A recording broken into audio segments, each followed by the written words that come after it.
ಒಬ್ಬ ಆರ್ಥಿಕ ತಜ್ಞರಾಗಿ ಅವರ ವಿಶ್ಲೇಷಣೆಯನ್ನು ನಾನು ಡಿಸ್ಪ್ಯೂಟ್ ಮಾಡಲ್ಲ. ಅವರು ಕೆಲವು ಅಂಕಿಅಂಶಗಳು ಬಿಟ್ಟರೆ ಇನ್ನು ಅವ್ರು ಅಪೇಕ್ಷೆ ಪಡೋಂಥದ್ದು ಅವ್ರು ವಿಶ್ಲೇಷಣೆ ಮಾಡಿದ್ದಂಥದ್ದು ಅಷ್ಟು ನಾನು ಸ್ವೀಕಾರ ಮಾಡ್ತೀನಿ. ಮತ್ತು ಅವ್ರು ಪಾಸಿಟಿವ್ ಆಗಿ ಹೇಳಿದ್ದಾರೆ, ಒಳ್ಳೆ ಬಜೆಟ್ ಅನ್ನೋ ಮಾತುಗಳನ್ನ ಹೇಳಿದರೆ ಅಷ್ಟರ ಮಟ್ಟಿಗೆ ನಾನು ಅದನ್ನು ಸ್ವೀಕಾರ ಮಾಡ್ತೀನಿ. ಮತ್ತು ಅವ್ರು ಕೊಟ್ಟಿರೋ ಸಜೆಷನ್ಸು ಸ್ವೀಕಾರ ಮಾಡ್ತೀನಿ. ನಾವು ಸರ್ಕಾರ ನಡೆಸೋಂಥವ್ರು ಒಳ್ಳೆ ಸಲಹೆ ಬಂದಾಗ ಸ್ವೀಕಾರ ಮಾಡಬೇಕಾಗತ್ತೆ, ಅದನ್ನು ರಿವ್ಯೂ ಮಾಡ್ಕೋಬೇಕಾಗತ್ತೆ.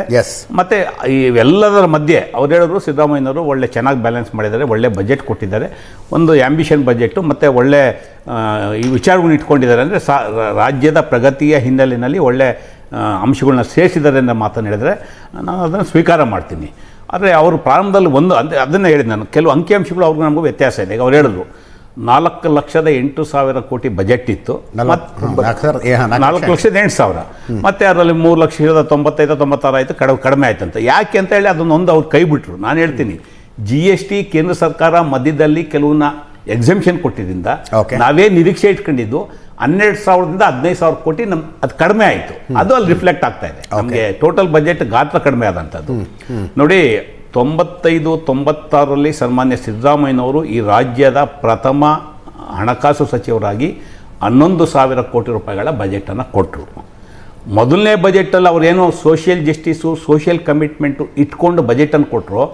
ಇವತ್ತು ಸಹ 17ನೇ ಬಜೆಟು ಇಡೀ ದೇಶದಲ್ಲಿ 3ನೇ ಮುಖ್ಯಮಂತ್ರಿಗಳು 17ನೇ ಬಜೆಟ್ ಕೊಡ್ತಾ ಇರ್ತಕ್ಕಂಥದ್ದು. ಜ್ಯೋತಿ ಬಸು ಮತ್ತು ಗುಜರಾತ್ ವಾಜಪೇಯಿ ಪಟೇಲ್ ಬಿಟ್ಟರೆ ಇವರೇ ಅತಿ ಹೆಚ್ಚು ಬಜೆಟ್ ಕೊಟ್ಟಿರ್ತಕ್ಕಂಥದ್ದು.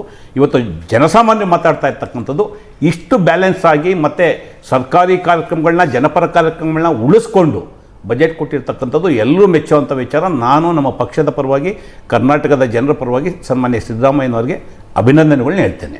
ಇವತ್ತೇನು 4,48,000 ಕೋಟಿ ಬಜೆಟನ್ನು ಕೊಟ್ಟಿದ್ದಾರೆ. ಭಾಳ ಪ್ರಮುಖವಾಗಿ ಚರ್ಚೆ ಆಗ್ತಾ ಇರ್ತಕ್ಕಂಥದ್ದು ಸಾಲ ಮಾಡಿದ್ದಾರೆ ಅಂತೇಳಿ. ಯಾಕೆಂದರೆ ನಾವು ನೇರವಾಗಿ ವಿಚಾರಕ್ಕೆ ಬರ್ತೀವಿ. ಹೌದು, ಈಗ ಆಯಿತು, ನಮ್ಮ ಸರ್ಕಾರ ಈಗಾಗಲೇ 3ನೇ ಬಜೆಟ್ ಕೊಟ್ಟಿದ್ದಾರೆ.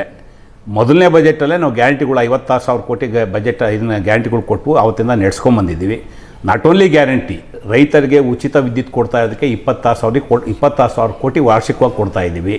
ಅದಲ್ಲದೆ ಏನು ಸೋಷಿಯಲ್ ಕಮಿಟ್ಮೆಂಟ್ಗಳೇನಿದೆ, ನೀವು ಪೆನ್ಷನ್ಗಳಿರ್ಬೋದು, ಓಲ್ಡ್ ಏಜ್ ಇರ್ಬೋದು, ವಿಡೋ ಪೆನ್ಷನ್ ಇರ್ಬೋದು, ಈ ಥರದ್ದೇನಿದೆ ಅದಕ್ಕೆ ಸುಮಾರು 15,000 ಕೋಟಿ ಕೊಡ್ತಾ ಇದ್ದೀವಿ.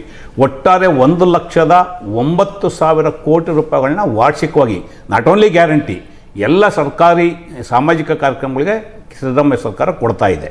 ತಾವಾಗಲೇ ಮಾತಾಡ್ತಾ ಹೇಳಿದ್ರಿ ಕಮಿಟೆಡ್ ಎಕ್ಸ್ಪೆಂಡಿಚರ್ ಅಂತೇಳಿ. ಈಗೇನು ನಾವು ಕೆಲವೊಂದು ಪೆನ್ಷನ್ನು ನಮ್ಮ ಬಜೆಟ್ ಗಾತ್ರಕ್ಕೆ ಅನುಗುಣವಾಗಿ, ಇದು ದೇಶದಲ್ಲಿ ಆಗ್ತಾ ಇರ್ತಕ್ಕಂಥ ಬೆಲೆ ಏರಿಕೆಗೆ ಅನುಗುಣವಾಗಿ ಪೆನ್ಷನ್ ಜಾಸ್ತಿ ಮಾಡಲೇಬೇಕಾಗುತ್ತೆ. ಅದು ಕಮಿಟೆಡ್ ಎಕ್ಸ್ಪೆಂಡಿಚರು. ಇವತ್ತು 10,000 ಕೊಡ್ತಾ ಇದ್ದರೆ ಅವ್ರಿಗೆ 12,000 ಮಾಡಬೇಕಾಗುತ್ತೆ.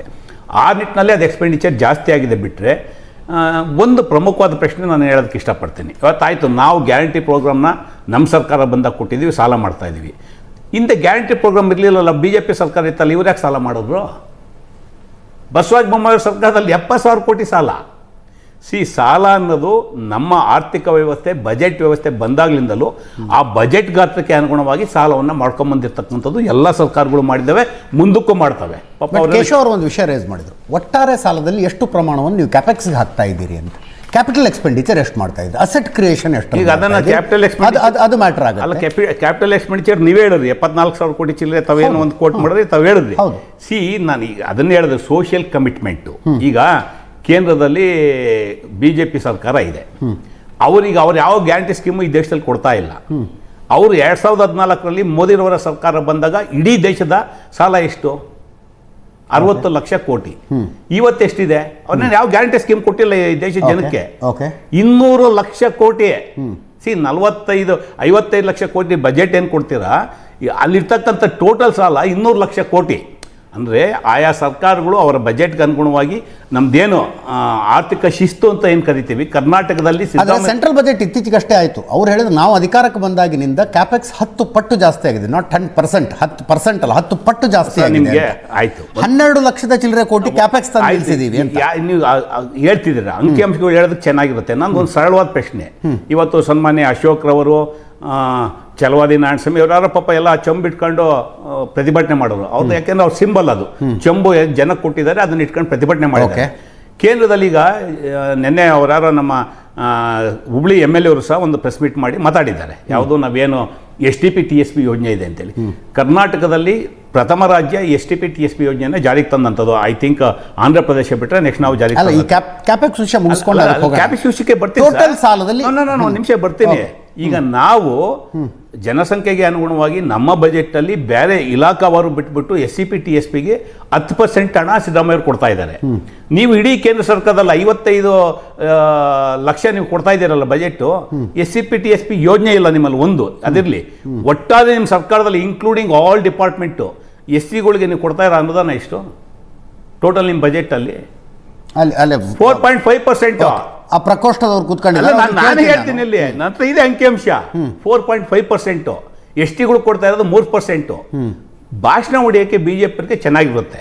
ನೀವು ಮೂಲಭೂತ ಸೌಕರ್ಯ ಕೊಟ್ಟಿಲ್ಲ, ಇದಕ್ಕೆ ಕೊಟ್ಟಿಲ್ಲ. ಹೌದು, ನಾವು ಒಂದೊಂದು ಸಂದರ್ಭದಲ್ಲಿ ಲಾಸ್ಟ್ ಟೈಮ್ ನಮ್ಮ ಸರ್ಕಾರದಲ್ಲಿ ಕರ್ನಾಟಕದಲ್ಲಿ ಮೂಲಭೂತ ಸೌಕರ್ಯಕ್ಕೆ ಕೊಡಬೇಕು ಅಂತೇಳಿ ಆದ್ಯತೆಯನ್ನು ಕೊಟ್ಟಿದ್ದೇವೆ. ಇವತ್ತು ಕೇಶವರವರು ಹೇಳಿದ್ರು ಇಲಾಖಾವರು ಕೆಲವು ಕಡಿಮೆ ಆಗಿದೆ ಅಂತೇಳಿ. ಇವತ್ತು ಸಹ ನಮ್ಮ ಪ್ರಿಯಾರಿಟಿ 10% ಟೋಟಲ್ ಬಜೆಟಲ್ಲಿ 10%, 47,224 ಕೋಟಿ ಕೊಟ್ಟಿರ್ತಕ್ಕಂಥದ್ದು ಶಾಲಾ ಶಿಕ್ಷಣ. ಜನರಲಿ ನಾವು ಕಳೆಯುವಂಥದ್ದು ಪ್ರಾಥಮಿಕ ಮತ್ತು ಪ್ರೌಢಶಿಕ್ಷಣ ಅಂತೇಳಿ, ಅದನ್ನು ಶಾಲಾ ಶಿಕ್ಷಣ ಅಂತೇಳಿ ಮಾರ್ಪಾಡಾಗಿದೆ. ಹೆಚ್ಚು ಆದ್ಯತೆ ಕೊಟ್ಟಿರ್ತಕ್ಕಂಥದ್ದು ಶಾಲಾ ಶಿಕ್ಷಣಕ್ಕೆ 47,000 ಕೋಟಿ. ಹೌದು 0.5% ಆ ಕಡೆ ಈ ಕಡೆ ಆಗುತ್ತೆ ಬಜೆಟ್ ಗಾತ್ರಕ್ಕೆ ಅನುಗುಣವಾಗಿ. ಬಟ್ ನೀವೇನು ಲಾಸ್ಟ್ ನಾವು 24-25 ಬಜೆಟಲ್ಲಿ ಏನು ಅಲೋಕೇಶನ್ ಕೊಟ್ಟಿದ್ದೀವಿ, ಇವತ್ತೇನು ಅಲೋಕೇಶನ್ ಕೊಟ್ಟಿದ್ದೀವಿ, ಸ್ಲೈಟ್ ಡಿಫ್ರೆನ್ಸ್ ಬಿಟ್ಟರೆ ನಮ್ಮ ಪ್ರಿಯಾರಿಟಿಗಳೆಲ್ಲೂ ಬದಲಾವಣೆ ಆಗಿಲ್ಲ.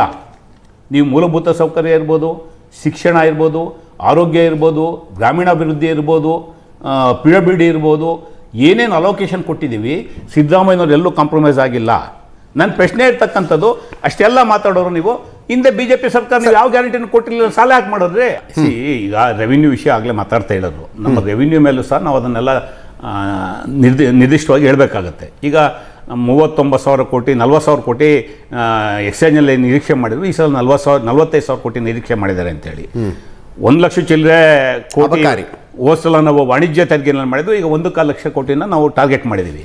ನಮ್ಮ ಬಜೆಟ್ ಗಾತ್ರ ಜಾಸ್ತಿ ಆದಾಗ ಅದು ಸ್ವಾಭಾವಿಕ, ಅದರಲ್ಲೇನು ಅತಿಶಯೋಕ್ತಿ ಅಥವಾ ಇನ್ನೇನೋ ಮಾಡಿಬಿಡ್ತೀವಿ ಅಂತ ಅಲ್ಲ.